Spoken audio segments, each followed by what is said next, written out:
Hey everybody, I'm out here at my usual parking lot space. It's a beautiful day. It's about 80 degrees here on January 2nd in Florida. You can't beat that. There's almost no wind unless you get really high. Although I am surrounded by trees a decent bit, I should have plenty of space to fly around. So I'm gonna be busting out the Tello, doing a few laps, then taking out the new drone from the 5-in-1 kit, putting it through its paces, see how it controls. Unfortunately, I have to use the camera to control both of the drones. So I will be setting up an alternative. We'll see how it goes. Hopefully I can get some in-drone flying footage and loop that in there too, and then kind of talk about the differences towards the end.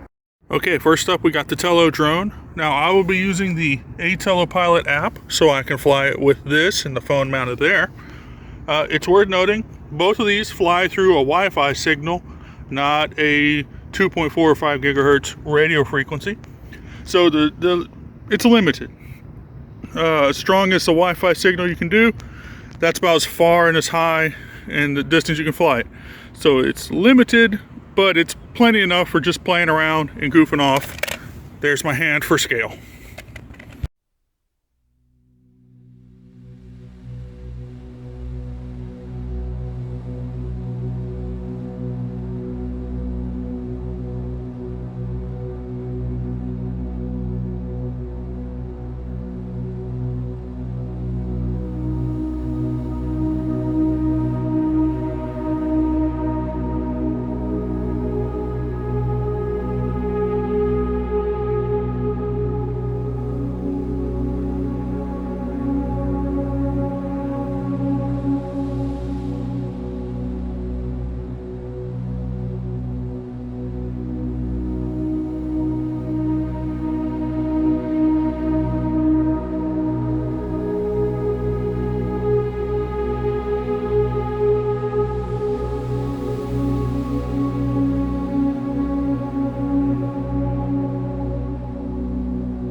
Okay, so that was the Tello in its beginner or low speed mode. This is the mode I let my nephew fly in around the backyard and stuff, because it's gonna go slow, it's not gonna go crazy fast, he won't lose control.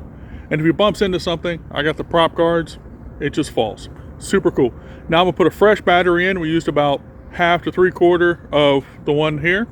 I did a few other fly rounds without recording, my mistake, but I had fun. So I'm gonna put a fresh battery in. I'm gonna set it into the high or the advanced mode, and you can see a definite difference.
All right, now for the 501 drone kit. Very excited to get this out in the open. I did have trouble with the app when I was playing around with it inside the apartment, but we'll see how it works out here. I got more space, and hopefully I can get some good recording off of the camera here, and not have to rely on my secondary camera, which I have zero faith in. But I'm gonna set it down and let's start playing.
Okay, as a drone, it flies great.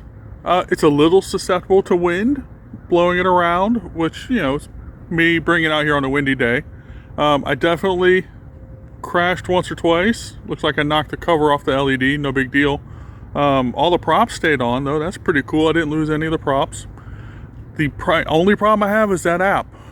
Doesn't look like it takes any videos, doesn't look like it takes any photos. When I try and take photos, it just crashes.